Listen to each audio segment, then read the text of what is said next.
जय गुरुदेव। जैसा कि गुरुदेव बताते हैं कि इस देश पर वही राज करेगा जो हिंदुओं की आस्थाओं की कदर करेगा। जो हिंदुओं की आस्थाओं की कदर नहीं करेगा उनको हिंदुस्तान लताड़ कर किनारे कर देगा। गंगा किनारे बसा एक प्राचीन गांव था गंगापुर। यह गांव अपने पवित्र मंदिर और सदियों पुरानी परंपराओं के लिए प्रसिद्ध था। हर साल कार्तिक पूर्णिमा पर यहाँ भव्य मेला लगता, जहाँ दूर दूर से श्रद्धालु आते और माँ गंगा में स्नान कर मंदिर में पूजा अर्चना करते। पिछले कुछ वर्षों से गांव में बदलाव की लहर नजर आ रही थी। युवा पीढ़ी पढ़ाई और नौकरी के लिए शहरों की ओर जाने लगी थी।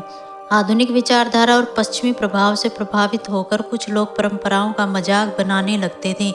एक दिन गांव के युवा क्लब ने एक नाटक प्रस्तुति रखी। इस नाटक का विषय अंधविश्वास और जागरूकता था, लेकिन इसके मंचन में देवी देवताओं का मजाक उड़ाया गया। देवताओं के चरित्र को हास्यास्पद रूप में प्रस्तुत किया गया और धार्मिक अनुष्ठानों को मूर्खता का प्रतीक बताया गया।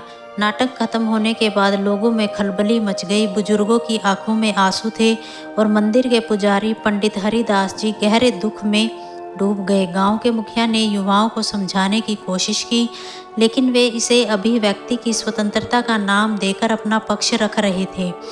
दूसरे दिन गांव में हड़ताल की स्थिति बन गई। मंदिर में होने वाली आरती में लोगों ने जाना बंद कर दिया। मेलों में भीड़ कम हो गई और गांव की रौनक छिनने लगी। धीरे धीरे गांव के भीतर दो गुट बन गए, एक जो परंपराओं का समर्थन करता था और दूसरा जो आधुनिकता को अपनाने की बात करता था। पंडित हरिदास जी ने गांव की चौपाल पर सभा बुलाई। वहां उन्होंने कहा, बेटा, हमें आधुनिकता का विरोध नहीं है, लेकिन अपनी आस्था का मजाक बनाना हमारी जड़ों पर प्रहार है। आस्था व्यक्तिगत होती है, लेकिन उसका सम्मान करना हम सभी की जिम्मेदारी है। युवाओं को अपनी गलती का एहसास हुआ। उन्होंने सार्वजनिक रूप से माफ़ी मांगी और यह संकल्प लिया कि वे भविष्य में अपनी बातों को मर्यादा में रखकर प्रस्तुत करेंगे।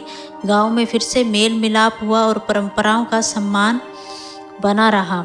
आस्था व्यक्तिगत होती है, लेकिन उसका सम्मान करना हर व्यक्ति का कर्तव्य है। आधुनिकता और परंपरा का संगम ही समाज की सच्ची प्रगति है। जय गुरुदेव।